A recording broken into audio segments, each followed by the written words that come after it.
viscosidad sanguínea está dentro de lo que es hemodinámica, o sea que eso lo dejamos para luego. Vamos a ver sin forma general, ¿no es cierto?, lo que es el concepto de...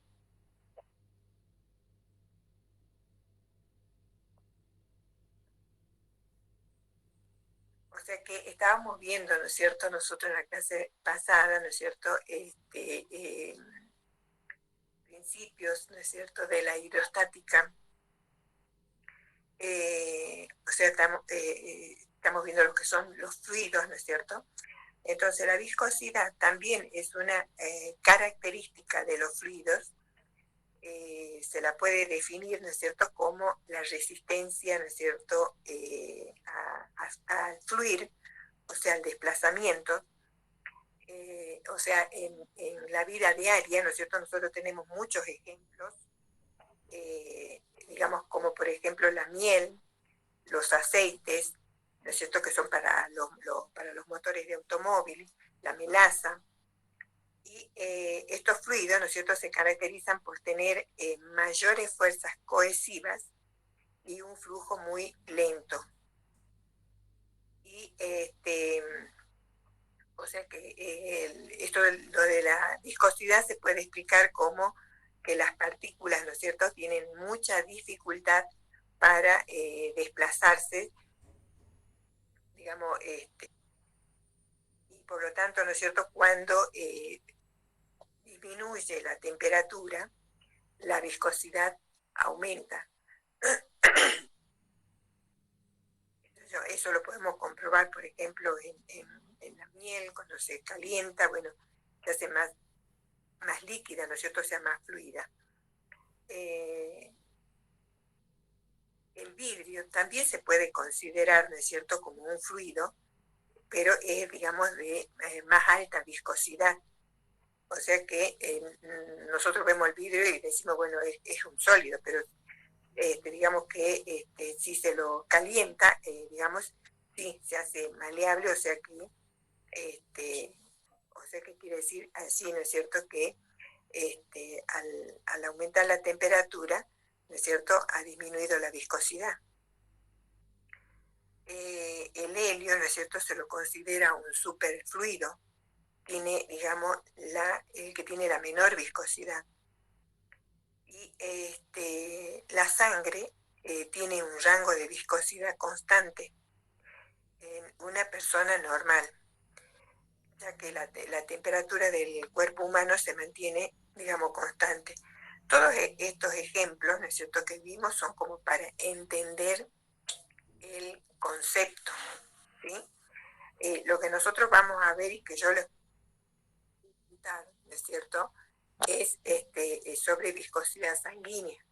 Y vamos a ver, ¿no es cierto?, cómo varía luego, ya en el tema que sigue, que no vemos hoy, vemos en la clase que viene, vemos, ¿no es cierto?, vamos a ver cómo va variando, digamos, viscosidad con velocidad, ¿no es cierto?, de la sangre. Por eso decimos nosotros acá, hoy como concepto general, que la sangre tiene un rango de viscosidad constante porque, hablando de una persona normal, ¿no es cierto?, porque la temperatura del cuerpo humano, ¿no es cierto?, se mantiene constante.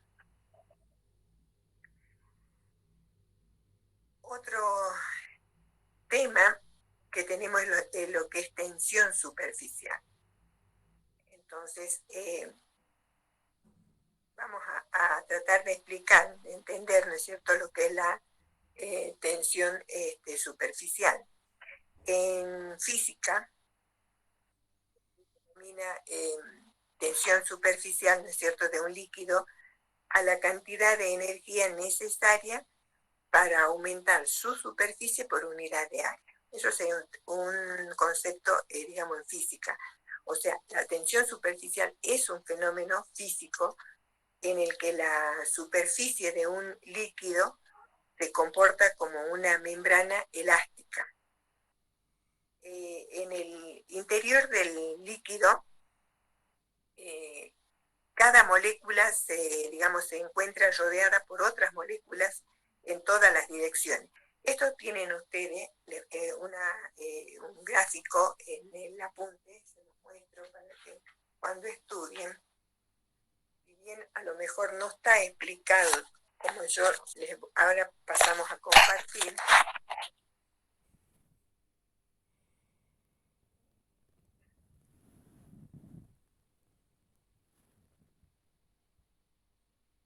espera un ratito, era acá.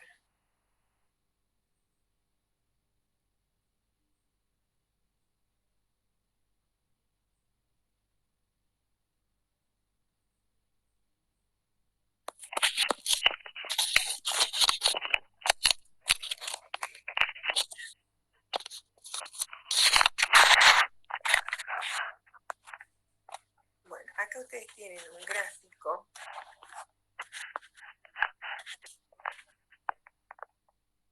este, donde les va mostrando lo que les estoy diciendo, ¿no es cierto? Decimos, perdón, este es líquido, ¿no? Este es un recipiente con líquido.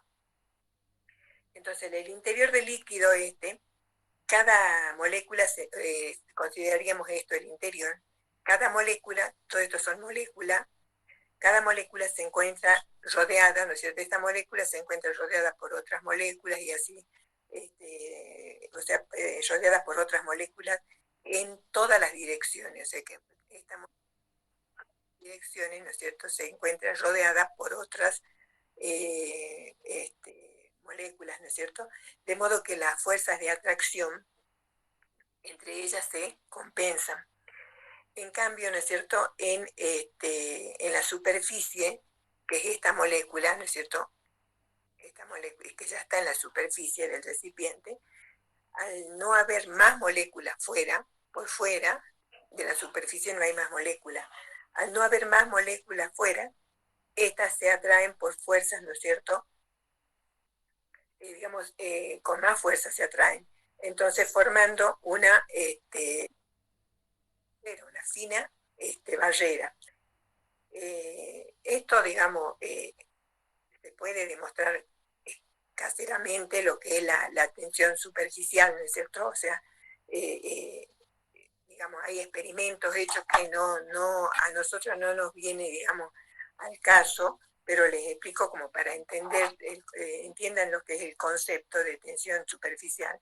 Es decir, hay experimentos que explican, por ejemplo, el agua, ¿no es cierto?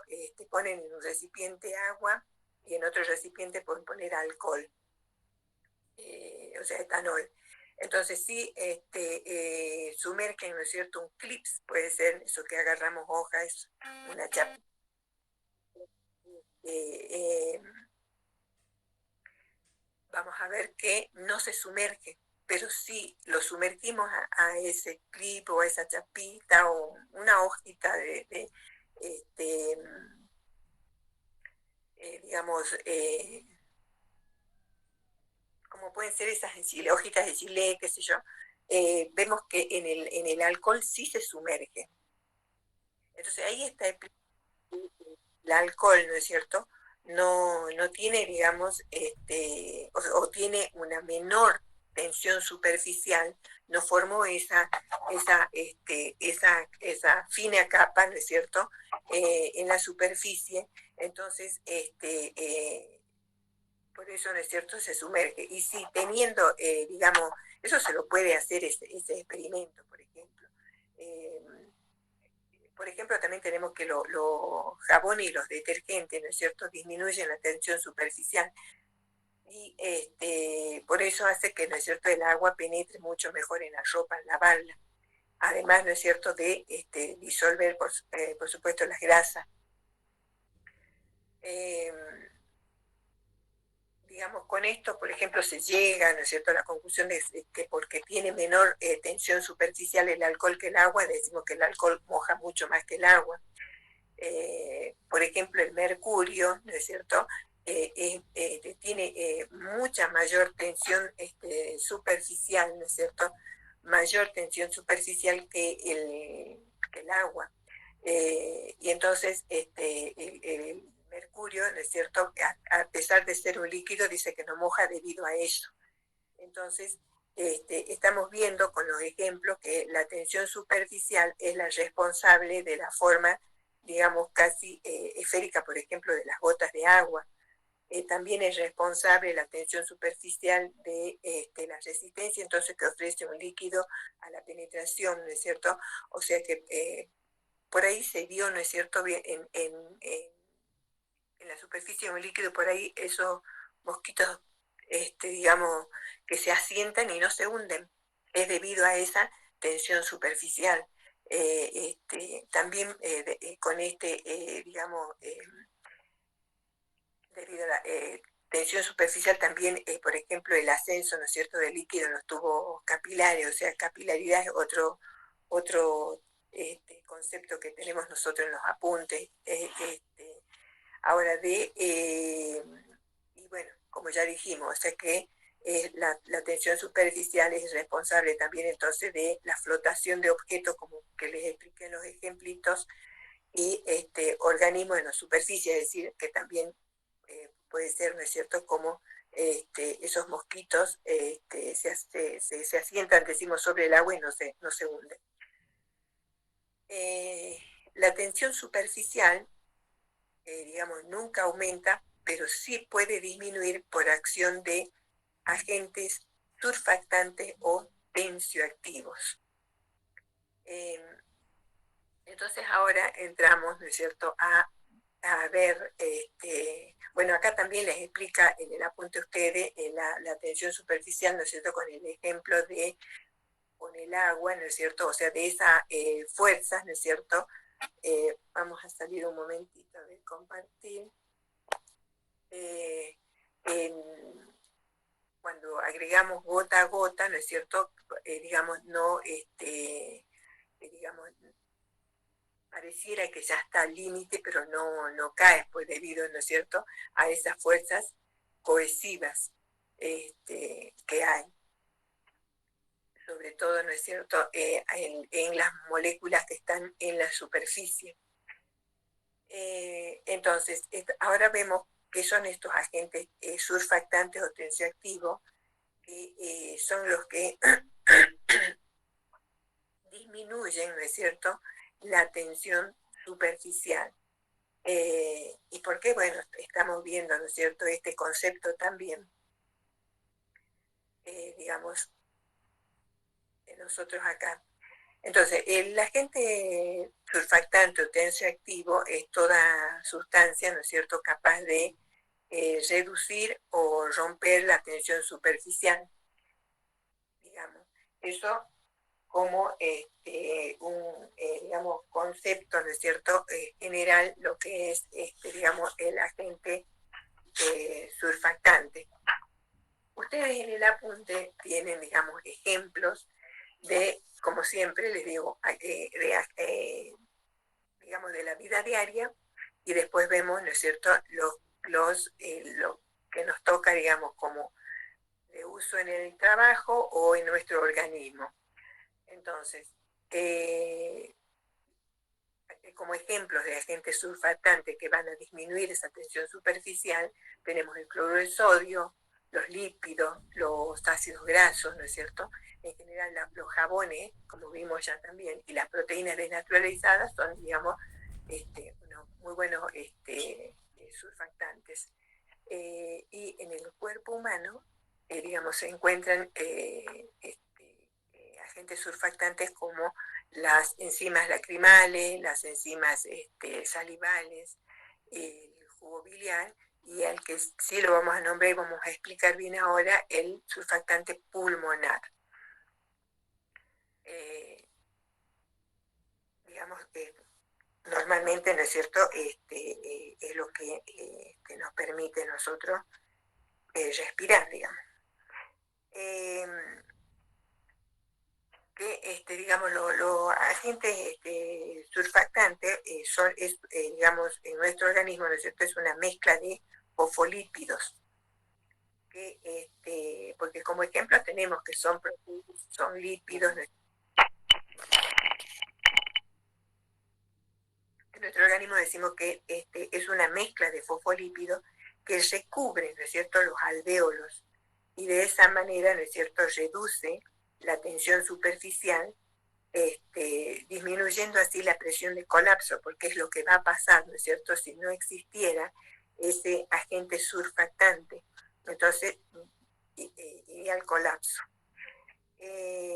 Entonces, ¿qué es lo que hace el surfactante? ¿No es cierto? Ayuda a aumentar, ¿no es cierto?, la distensibilidad pulmonar, lo que reduce el trabajo de expandir los pulmones durante la inspiración, porque si no existiera, como les digo, se produciría inminentemente el colapso pulmonar.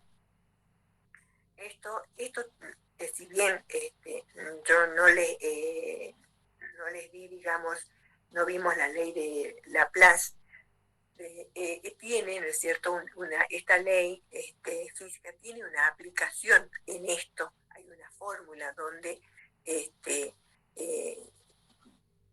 para conseguir, digamos, la menor presión, ¿no es cierto?, va a depender de el radio de los alvéolos, ¿no es cierto?, y de la temperatura. Simplemente nosotros vemos, ¿no es cierto?, la importancia de estos agentes surfactantes, cuáles son esos agentes surfactantes, y este surfactante pulmonar es producido, ¿no es cierto?, por los neumocitos tipo 2.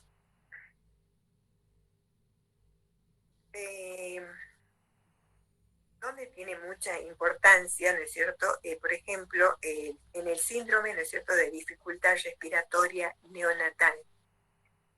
Esto que ocurre, ¿no es cierto?, en bebés cuyos pulmones no se han desarrollado todavía totalmente, es decir, digamos que nacen por ahí 6 semanas o más antes de término, ¿no es cierto? Entonces, no tienen bien desarrollados sus pulmones.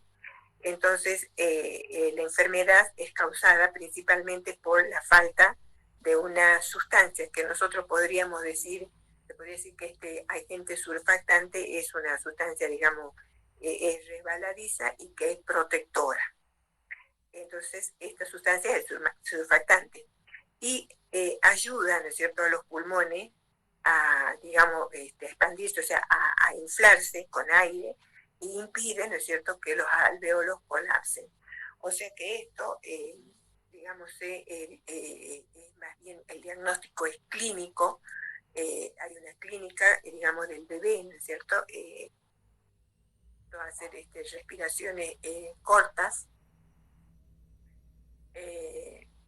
O sea, hay esa dificultad respiratoria y bueno, que se, digamos, subsana con esta administración exógena, digamos, porque no lo produció su organismo a agente surfactante.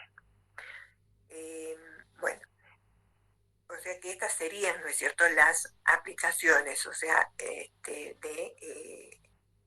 tema de tensión superficial, o sea que ven que es importante, digamos. Vamos a dejar, digamos, para algún momento, si nos llega, si llegamos a tener tiempo para ver lo que es el Bernoulli, que nos faltaría. Vamos a ver ahora un poco lo que es la hemodinámica, no mucho porque ya vamos a tener poco tiempo para el práctico, lo que quiero es desarrollar los prácticos. La hemodinámica, que es el tema que continúa, es de la misma unidad,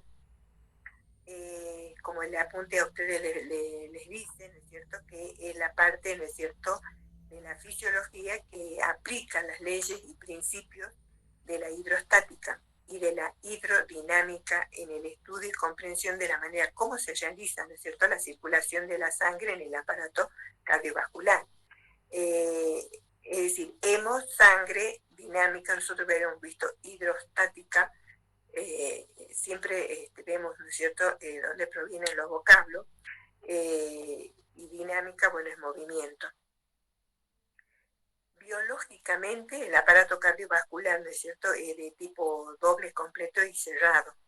Y mecánicamente es como un circuito continuo a volumen constante de 4 cámaras, ¿no es cierto? 2 cámaras derechas que manejan sangre venosa y las 2 izquierdas, que es arterial. Tienen ustedes el dibujito en el apunte.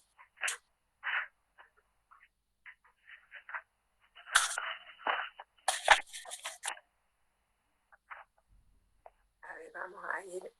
Yo les voy mostrando siempre algo que ustedes tienen, que es esto. Bueno, ese es el dibujo que ustedes tienen, como les decía. Entonces, mecánicamente, entonces es un circuito, ¿no es cierto?, de 4 cámaras a volumen constante, ¿no es cierto? 1, 2, 3, 4 cámaras. 2 cámaras derechas manejan sangre venosa y la izquierda, ¿no es cierto?, manejan sangre arterial. Eso ustedes lo tienen en el apunte. Bien. Seguimos entonces. Luego tenemos el concepto de lo que es flujo o caudal sanguíneo.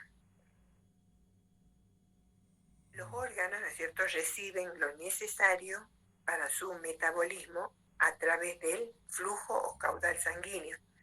Ese flujo, ¿no es cierto?, sanguíneo se traslada desde el corazón a través de las arterias, que esas arterias se han ramificado desde la aorta. Este flujo, ¿no es cierto?, se expresa en volumen sanguíneo por unidad de tiempo.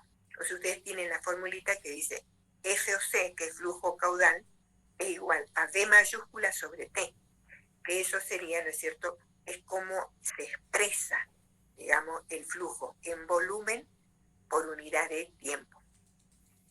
Y el gasto cardíaco o débito cardíaco es un flujo, ¿no es cierto?, que es como la cantidad de sangre que sale del corazón en un minuto. Eso sería lo que, digamos, gasto cardíaco, ¿no es cierto? Cantidad de sangre que sale del corazón en un minuto. Otro concepto que vemos es el de velocidad de flujo o caudal sanguíneo.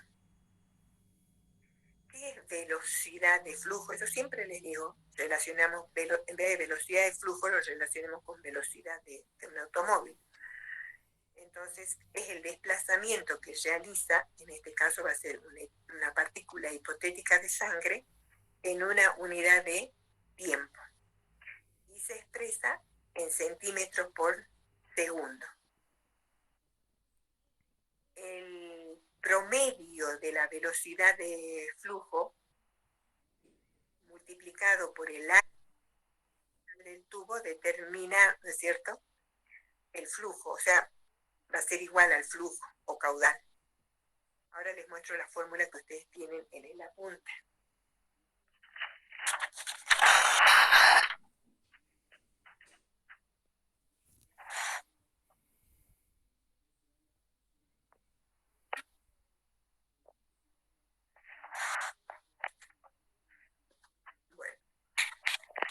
Bueno, ahí tienen.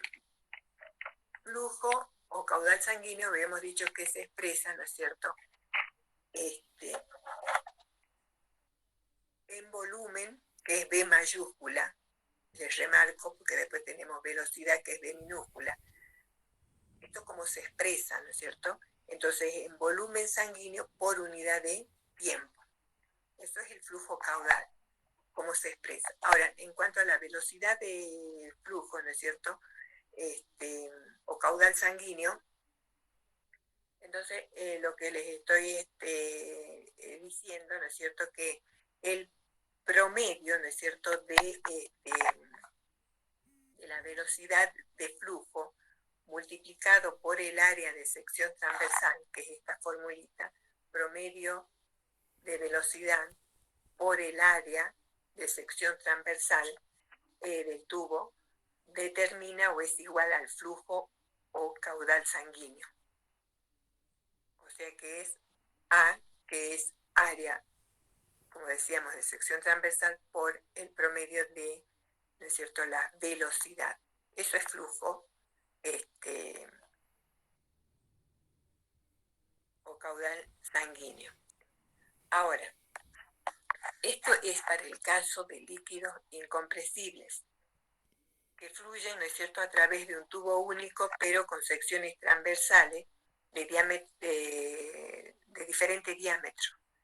Digamos, estamos hablando, ¿no es cierto?, de lo que es, digamos, nuestro aparato circulatorio. El flujo se va a mantener igual, ¿no es cierto?, en todas las secciones transversales. Digamos, el flujo, estamos hablando, dice que el flujo, ¿no es cierto?, se va a mantener igual en todas las secciones transversales, por diversas que sean, pero la velocidad va a variar de acuerdo a la fórmula. O sea, si yo hago un despeje de esta fórmula, despejo velocidad, que es la velocidad de flujo, voy a tener que este parámetro que está multiplicando va a pasar dividiendo, entonces va a ser velocidad de flujo igual a flujo sobre el área, ¿no es cierto?, de sección transversal. O sea que de acuerdo a esta formulita, acá vemos que esto es inversamente proporcional, ¿no es cierto? Entonces, cuanto mayor sea el diámetro de sección transversal, o sea, el área de sección transversal, menor va a ser, ¿no es cierto?, la velocidad. Esto lo vamos a ver con unos gráficos que ustedes tienen en el apunte.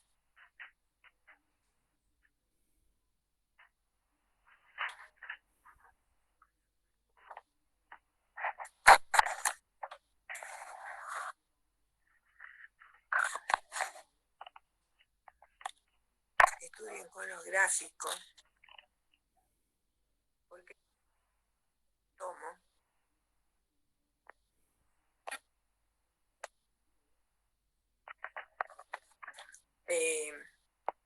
ahí dice área de sección transversal, o sea, la relación área de sección transversal, o sea, tenemos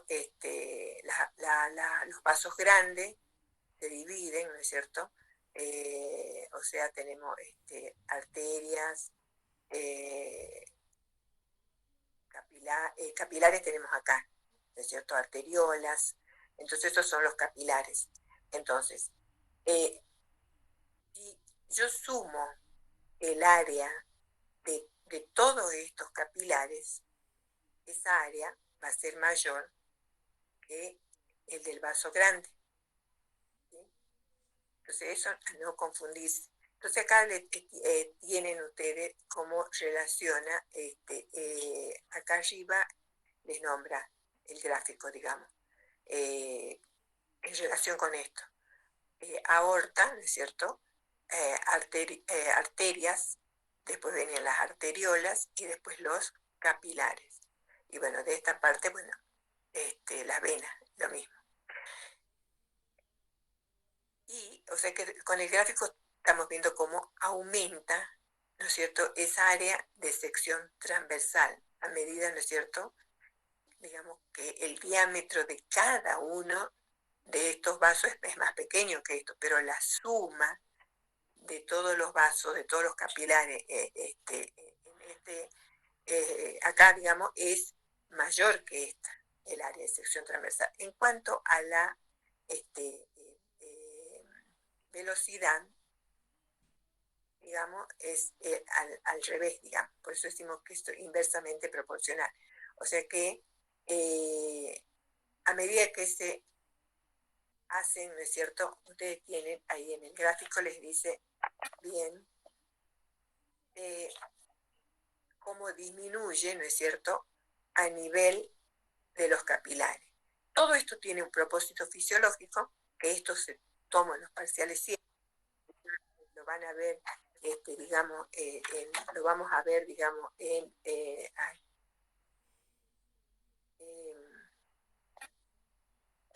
que alguien quiere ingresar y se sale la pantalla, chicos.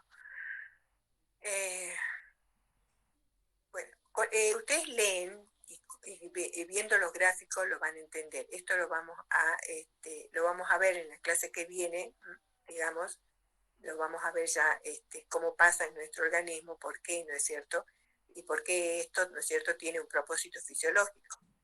Porque acá se realiza, ¿no es cierto?, el intercambio gaseoso, o sea que necesito que la velocidad sea mínima. Y que haya una mayor área de contacto para que se produzca, ¿no es cierto?, ese intercambio. Bueno, hasta acá como para que vayan viendo y en la próxima seguimos, digamos, con este tema. Por favor, vayan leyendo y lo que les voy pidiendo es que... a ver, ¿dónde estoy? Uy. Les voy pidiendo que los que no entraron de 7 a 7 y cuarto ya no intenten entrar, entren en el otro grupo. Una, porque ya se perdieron, los puedo aceptar si estoy yo, no estoy compartiendo, pero si estoy compartiendo, chicos, me salgo de pantalla. O sea, se sale la pantalla, o sea, antes era que no se salía y bueno, yo seguía, pero ahora se sale automáticamente de pantalla. Entonces, traten de esa manera de que no interrumpamos la clase. Bueno, veamos el práctico. Quiero ir viendo cómo van resolviendo. Voy a ver yo las preguntas. El práctico 2 sería...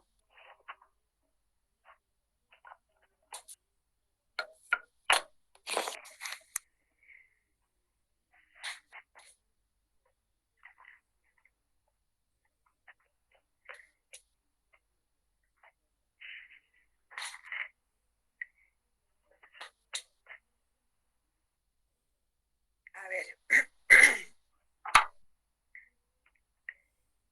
La primera pregunta decía leyes físicas y químicas de la respiración. A ver. ¿Quién respondió la primera?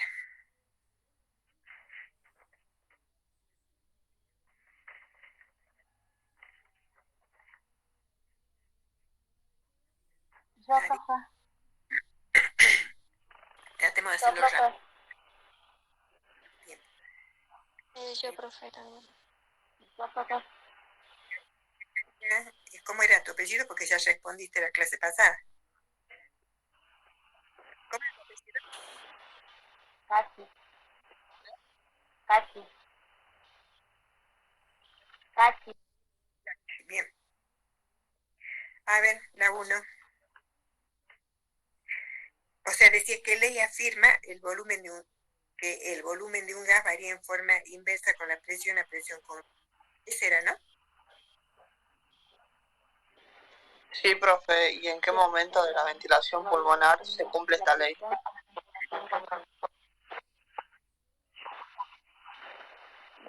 La ley de Bowley afirma que el volumen de un gas varía de forma inversa a la presión. Se cumple esta ley cuando la presión del gas es menor a la presión del aire, los pulmones de los pulmones. Entonces el aire entra a los pulmones cuando la presión es menor a la presión del aire de la atmósfera. Bueno, allí es como, digamos, volver a decir lo que Boyle dice. O sea, yo tengo que explicar, ¿no es cierto?, en qué momento, o sea, en la inspiración, ¿no es cierto? O sea, que no escuché que se dijo eso. Disculpe, profe, yo tengo otra cosa. A ver. Brandalice. Sí.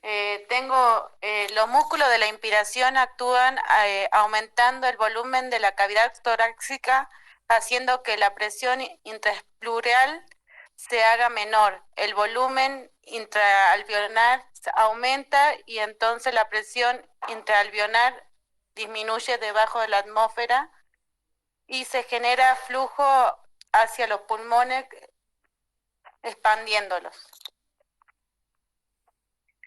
Bien, sí, o sea, se puede hacer más sintético, pero está bien. O sea que yo lo que tengo que remarcar, ¿no es cierto?, allí es que en la inspiración, ¿no es cierto?, o sea, en la inspiración, digamos, debido a ese aumento de volumen, ¿no es cierto?, disminuyó, ¿no es cierto?, la presión y el aire, ¿no es cierto?, entonces penetra, ¿no es cierto?, en los pulmones. O sea que eso ocurre en la inspiración. Por supuesto que también les dije yo en clase que también se da, ¿no es cierto?, en la expiración. O sea que tiene que haber una diferencia de presión para que el aire, ¿no es cierto?, digamos, entre o salga. Digamos, es eso nada más que esté bien claro, ¿no es cierto?, cuándo entra, cuándo sale, cuándo disminuye la presión, ¿no es cierto?, para que penetre, o cuando hay esa diferencia, digamos, de presión. Pero está entendido, bien. Siempre tratemos de ser, digamos, resumido cuando contestamos, pero muy bien. La que sigue, la pregunta que sigue, creo que se disuelve. Yo la hice, profe. Yo, profe. Yo, profe. Yo, profe. A Yo, ver, profe. Yo, profe. Bueno, dice, ¿por qué no se disuelve el nitrógeno en sangre? El nitrógeno en sangre no se disuelve porque tiene un bajo coeficiente de solubilidad, ¿no? A una presión del nivel del mar. Muy bien. Muy bien. Es todo lo que había que poner. Eso está perfecto. Sin explicar. Gracias, profe. ¿Todos contestaron más o menos igual? Sí, profe. Sí, profe. No, Sí, profe. profe. Sí. ¿Quién contestó otra cosa? ¿Quién contestó otra cosa? Bueno, si no hay nadie más, pasamos a la otra. Dice, ¿qué gas afecta el organismo de los buzos o submarinistas? ¿Por qué? ¿A qué hidrocarburos responde? Ya lo venimos viendo. Profe, yo lo respondí. ¿Antonella? Yo, profe, yo lo respondí. ¿Diana? Sí, ¿Diana? Yo también, profe. el que afecta a los buzos y submarinistas es el gas nitrógeno en una mezcla de aire comprimido, porque las cantidades excesivas de nitrógeno disuelto pueden producir narcosis por nitrógeno y corresponde a la ley de Henry. Ajá. Ahí hay que contestar que, digamos, es el nitrógeno, ¿no es cierto? Sí. Afecta porque, digamos, el nitrógeno es un gas tóxico de alta presión que respiran ellos, se disuelve, ¿cierto? No olvidemos. Se convierte en solución, ¿cierto? O sea, con el plasma de la sangre, ¿no? Se convierte en solución por la alta presión que hay, ¿no?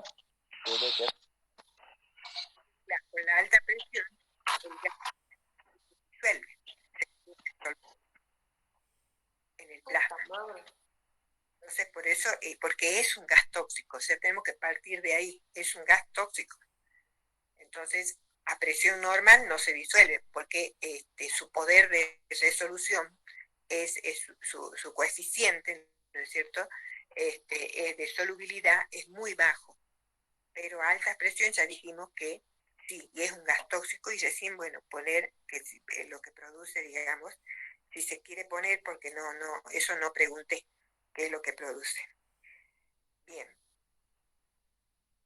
La otra, creo que dice, ¿por qué debemos conocer algunas leyes de los gases? Nombre una de ellas y su aplicación en el proceso respiratorio. A ver. ¿Por qué debemos conocer? Profe, yo puse Debemos conocerlas para entender el intercambio de gases respiratorios nomás, ¿no? Y ejemplo está la ley de Charles, que indica el volumen de un gas es directamente proporcional a su temperatura no absoluta, manteniendo la presión constante. Pero su aplicación. Su aplicación, ¿no? En los pulmones, ¿me explico? Entran en los pulmones, ¿no? Que tienen una temperatura mayor y los gases se expanden y aumentan el volumen pulmonar. No decimos en los pulmones, decimos que en el momento de la inspiración, o sea, porque eso es, porque no es que es así solito en los pulmones, o sea que no. O sea que por eso en el proceso respiratorio es, digamos, inspiración, expiración, ¿sí? Entonces eso es lo que hay que poner en la aplicación, o sea que en la inspiración, es decir, cuando entra el aire a los pulmones que están a una temperatura mayor, aumenta el volumen pulmonar. Muy bien. ¿Había otra más o esa no? Eran 5. 1, 2, 3, 4. Bueno, dígame cuál es la otra. Ya están las, yo creo. 4. Bueno, ¿cuál es la otra? Dice, ¿qué ley sostiene la capacidad de un gas para permanecer en solución? Depende de su presión parcial y de su coeficiente de solubilidad. ¿Qué permite explicar esta ley? ¿Lo puedo responder?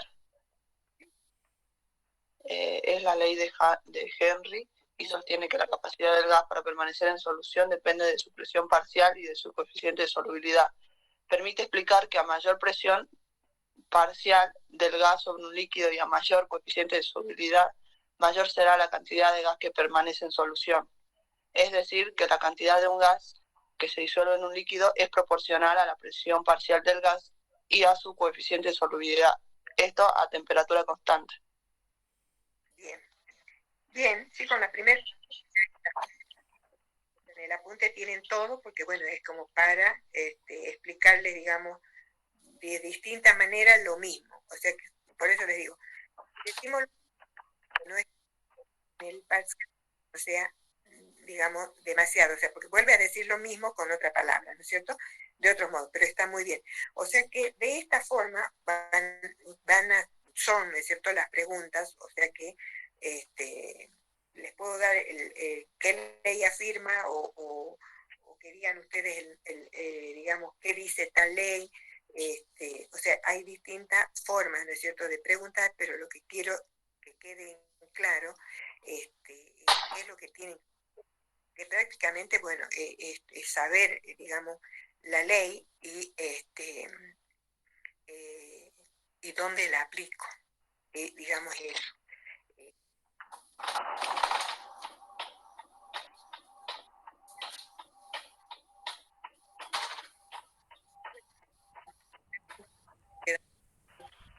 A usted no se le escucha. Joana tiene prendido su... Digamos, nos queda unos minutitos. ¿Alguien pregunta, tiene alguna pregunta? Digamos, van entendiendo, los que están estudiando, pregunto, ¿no? Los que van leyendo, van entendiendo, digamos, me van entendiendo de esta manera, con los gráficos que les muestro, o sea, bueno, veamos, porque, o sea, ya está, vamos avanzando y después siempre al final empiezan, digamos, a decirse cosas que no se han dicho, que se tendrían que haber dicho al principio. Por eso siempre pregunto, ¿alguna duda? Siempre tengo unos minutitos y cuando hay silencio, bueno, cortamos porque ya se terminó.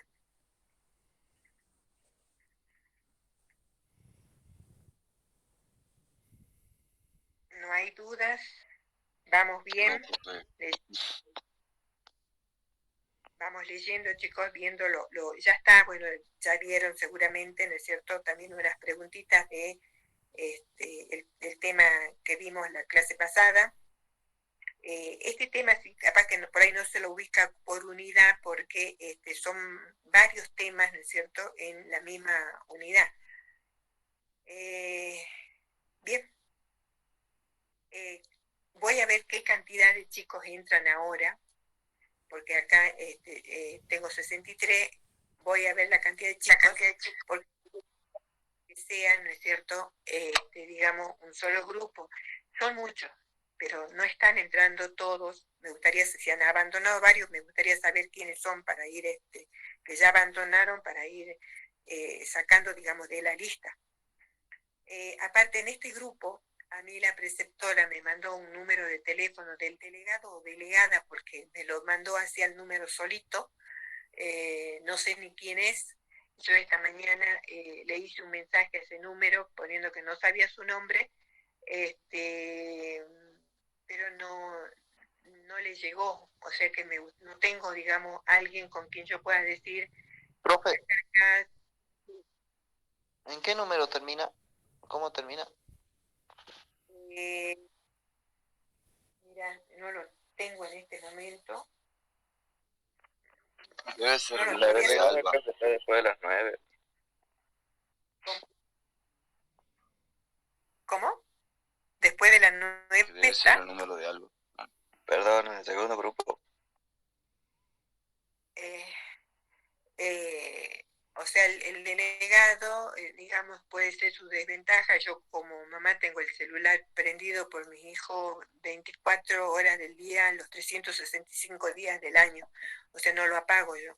Como delegada, por lo menos decir, bueno, hasta las 12 recibo y después yo a las 6 de la mañana recibo mensajes, digamos, porque por ahí me pasa, mi chico me puede, yo hoy, por ejemplo, yo estoy en el hospital porque me tocó ayer guardia, pero a mí a las 6 menos 10 me llamaron de la guardia y tuve que ir urgente y iban a hacer las 7 y yo no podía sacar la urgencia.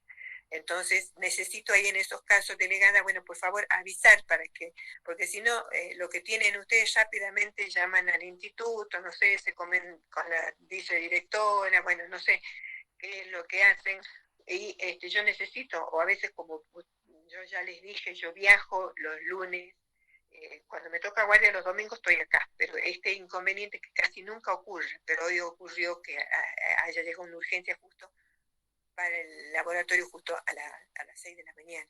Entonces, y no se hace una urgencia en una hora, porque es ir, sacar sangre, procesar, digan que ya a las 6 también tengo técnico, entonces bueno, pero necesito para esos casos, para que todo el grupo sepa que bueno, voy a entrar unos minutitos tarde, o si estoy viajando y tengo un imprevisto en la ruta. El año pasado di una clase de la ruta, chicos, porque no llegaba y tenía problemas en el auto, entonces me quedé en un lugar donde, bueno, tenía, digamos, me podía comunicar y bueno, di la clase.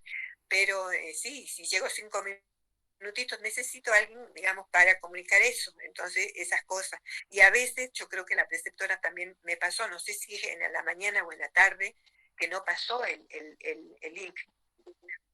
Entonces yo se lo paso a la preceptora porque esa es, digamos, lo que nos han dicho. O sea, los enlaces se pasan a los preceptores. Entonces, pero si no les pasan, entonces yo necesito pasárselo al preceptor y al delegado de curso. Entonces necesito de este grupo el nombre y el teléfono, por favor, para que nos podamos comunicar. Bueno, se me cumplió el... Profe, hay un subdelegado y también ayudante, por las dudas, porque con normalidad Alba siempre responde de eso que algo pasó, pero en todo caso hay un subdelegado. Lo que pasa es que a mí nadie me pasó nada, yo pido, y chicos, los preceptores están llenos de trabajo seguramente, lo pido desde que empezó, y por ahí, bueno, a lo mejor resulta molesto también para el preceptor, pero cuando le pedí la semana pasada, me mandó un número sin nombre, sin nada. Entonces no sé a quién dirigirme, pero bueno, seguramente que alguien tiene, porque esta mañana llegaron un montón de mensajes. Pero se lo mandé al número. Me llegaron mensajes que no los abrí porque ya les digo, tenía una urgencia, no sé quién es, me llegaron un montón de mensajes, yo quiero que por favor no todos accedan, si lo tienen, accedan a mi celular porque no, o sea, si estoy trabajando, lo que fuera, no puedo, chicos, estar ocupando, digamos, el celular, ¿no es cierto?, para cosas, digamos, personales. No los leí, los voy a leer cuando tenga tiempo, los mensajes. A veces no leo, pero no es porque no quiero leer, sino porque si es para contestar, le contesto, y si no es para contestar, no contesto. Si es algo que tiene que ir por vía delegado, va por vía delegado. Bien. Profe, Sí. le mandé el número de Alba en el chat de ahora de la llamada, con el nombre y apellido de ella. Bueno, lo que pasa es que los chats no los veo, si hasta ahora no puedo terminar de completar las asistencias, son muchos. Entonces, si me escriben cosas, prefiero en el mensaje, que en el mensaje yo puedo por ahí, tengo 2 minutitos en mi trabajo, entonces por ahí abro mensajes y miro algo, lo más urgente leo, y lo menos urgente, bueno, no leo. O sea que si es un trabajo, leo primero, y si no, bueno, va quedando. Pero por eso les digo yo, lo que es delegado, cuando es mensaje delegado, yo leo, chicos. Para mí es urgencia cuando es mensaje delegado. Pero si empezamos con mensaje de todos los alumnos, no. Entonces eso quiero que les quede claro a todos. Entonces, y bueno, también la delegada va a ver. Entonces yo, capaz que, o sea, los chats voy mirando nombre, apellido, y voy mirando para poner presente, o sea, no voy leyendo ni saludos, ni todo, es todo rápido, porque son muchos, chicos. Así que por eso, si alguien tiene mi número, y me manda por mensaje el nombre, el apellido y el delegado, y si son 2, mejor 2, pero sobre todo el que sí se dedica, digamos, más tiempo, pero que puede tener un inconveniente. Bien. Bueno, profe, chicos, se nos disculpe, pasó. Sí, una por favor. pregunta. ¿No había probabilidades que las clases sean presenciales? Porque a mí 2 veces se me cortó el internet y ya no me volvió a aceptar. Ni en el otro grupo tampoco. ¿En el otro grupo tampoco? Claro, no me volvió a aceptar la solicitud. Porque se me salió del primer grupo por el internet. Claro, por eso lo que tienen, no hay posibilidad de presencialidad, chicos. Ustedes conocen el aula del instituto. No entran la cantidad de chicos que son. Claro, Entonces, profe. Nosotros tenemos presencial jueves y viernes, profe. Pero son menos, no son todos, seguramente. No, profe, somos todos. Somos todos, disculpa, profe. Va Sí, toda la entramos. comisión, profe. Sí, entramos. Sí, entramos. Bueno, no, en realidad va a haber clases, dijeron en el instituto, ya ellos vieron qué clases se dan presenciales y cuáles no se dan presenciales, o sea que eso es, digamos, lo que se dijo. Entonces, esta es una materia teórica. Yo les digo, el problema en la teórica, en la presencial, que los últimos no ven nada, los últimos no escuchan nada, no hay un buen pizarrón en el instituto en cómo hacerle la fórmula. O sea, eso pasó 2 años que fueron presenciales, pasa lo mismo. O sea, no se ve nada, por lo más que yo escriba, no se ve, pizarrón es chiquito. Y para los prácticos, digamos, tampoco lo podíamos resolver de esta manera. Entonces, sí, o sea, de esta manera se escucha más, porque los otros se escuchan adelante y los de atrás, porque siempre hay murmullos, siempre hablan, no hay silencio. Ese es el inconveniente que yo he tenido todas las veces que se dio, los años que se dieron presencial, cuando hay mucha cantidad de chicos, como son ustedes, porque no se hacen filas y filas, se llena, el aula se llena, no hay lugar donde caminar, o sea, el profesor no puede caminar. Así que eso es digamos, no sé cuál sería la única desventaja es para aquellos que no tienen conectividad y que tendrían que, bueno, ver dónde tienen una buena conectividad para poder recibir la clase. Nada más, digamos. Después creo que será mejor porque hay silencio, no puede hablar bien, y cada uno puede hacer su pregunta, ¿no es cierto? Cerrando todos los micrófonos y creo que es más ordenado en ese sentido. Bueno, eso lo ven ustedes, chicos, o sea que no...